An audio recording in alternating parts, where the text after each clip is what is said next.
Hello. Recently, families have been studying World War II. They discovered a shocking phenomenon. A powerful military nation was fighting internally. They were undermining each other. They even developed redundant weapon systems. This nation was Japan during World War II. Imagine such a scene. A company with 2 CEOs and 2 management teams. Each department had 2 leaders. They did not listen to each other. They even undermined each other. Could such a company operate? It would probably be bankrupt. However, Japan's military during World War II had this dual structure. The Army and Navy operated independently, not under unified command. They were almost completely independent forces. Each reported to the emperor. They were separate. These 2 forces even had their own air forces, intelligence systems, logistics systems, and dedicated military bases. Among the world's major military powers, only Japan adopted such a peculiar military system. The US has independent branches, like the Army, Navy, and Air Force. However, they operate under the unified command of the Department of Defense and the President. The Soviet Union had a strong general staff to coordinate various branches. The British tradition of joint operations has a long history. Only Japan stubbornly adhered to this divided military structure until its defeat. How did such a peculiar military system form? This traces back to the Meiji Restoration in the 19th century. The 2 main forces that overthrew the Tokugawa shogunate were the Choshu and Satsuma clans. They shared power in the new government. The Choshu controlled the army, while the Satsuma controlled the navy. These regions had long-standing grievances. Now, each controlled an armed force, and conflicts naturally arose. Military historian Yamamoto Isoroku once commented that Japan's military system was not designed for war, but for balancing domestic political power. This system sowed the seeds of internal conflict. Interestingly, these 2 armies represented different social classes in Japan. The army was led by officers from rural and lower-class samurai backgrounds, with a strong local consciousness and ambitions for continental expansion. The Navy's officers were often from upper-class samurai and urban elites who admired Western maritime civilization. They revered the models of maritime powers like Britain and the US. The most direct consequence of this system was extreme resource waste. In the mid-1930s, when Japan's industrial capacity was limited and resources were extremely tight, the Army and Navy repeatedly developed similar weapon systems. Take aircraft manufacturing, for example. The same engine model was developed by different companies for the Army and Navy, without sharing technology.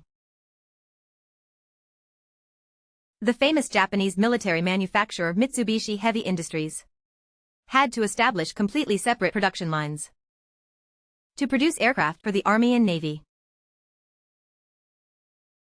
This internal conflict was absurd. Statistics show that from 1941 to 1945, the Japanese Army and Navy developed over 40 different fighter models. During the same period, the US only had about 15 types. Japanese designers and factories were forced to spread their efforts thin,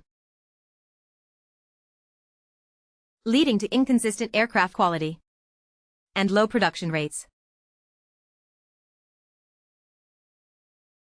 Even more absurdly, by the war's later stages, the Army had a total shipping tonnage of 2,100,000 tons, exceeding the Navy's 1,500,000 tons. The Navy had even developed the Type II landing craft and various self-propelled artillery, encroaching on land warfare. This chaotic overlap did not promote cooperation. Rather, it exacerbated waste and inefficiency.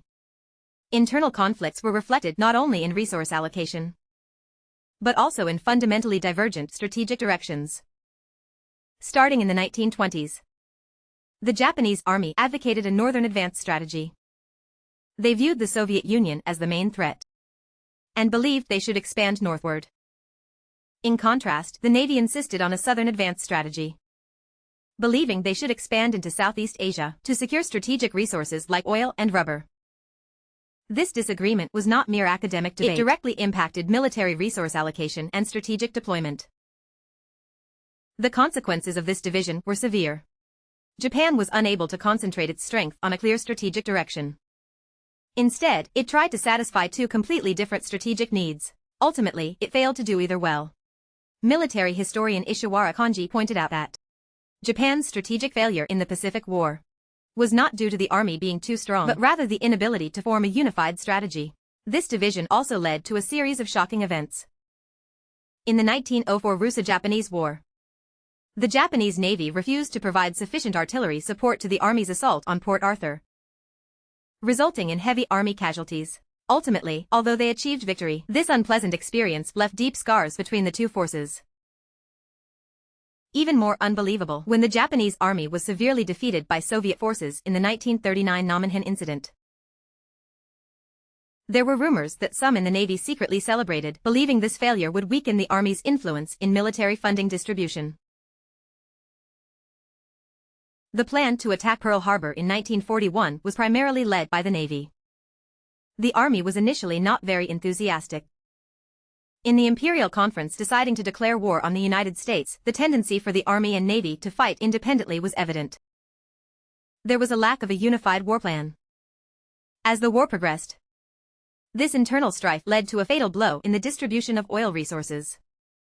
After the Japanese Army occupied the oil fields in Southeast Asia, the resources in the occupied areas were primarily allocated by the military branch that first occupied the region.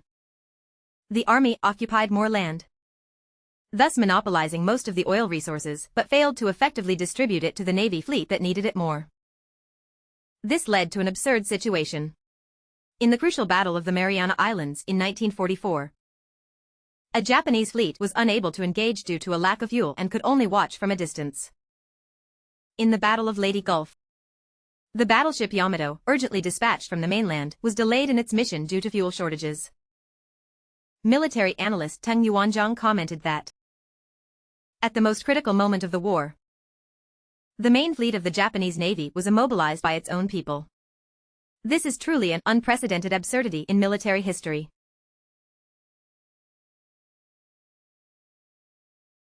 Even by 1945, when Japan's situation was precarious, the Army and Navy still had differing opinions. The Navy leadership had recognized that defeat was inevitable and hoped to end the war quickly, while the Army stubbornly insisted on a decisive battle on the home front. They even planned a strategy of all-out resistance. They prepared to involve the entire Japanese populace in a final desperate fight.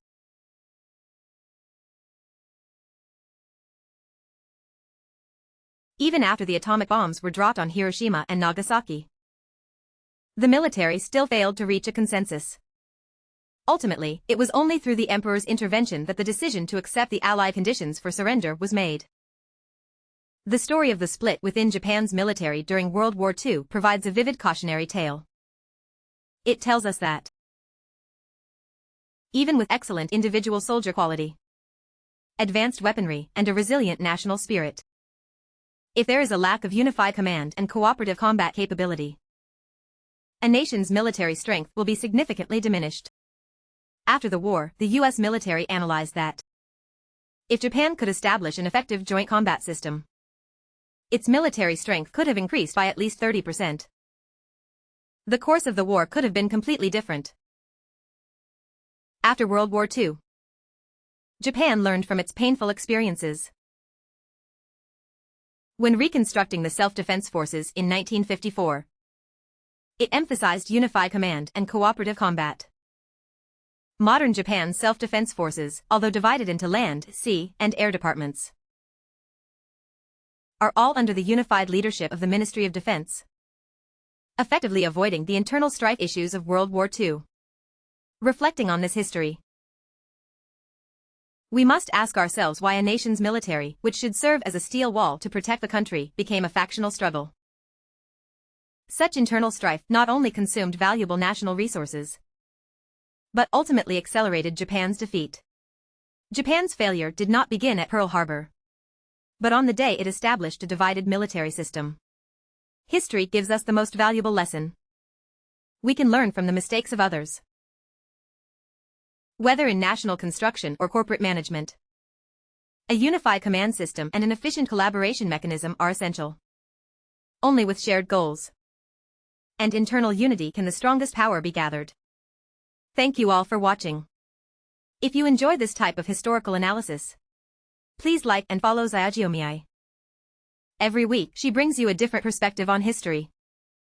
History is ever changing. Let her help you see clearly.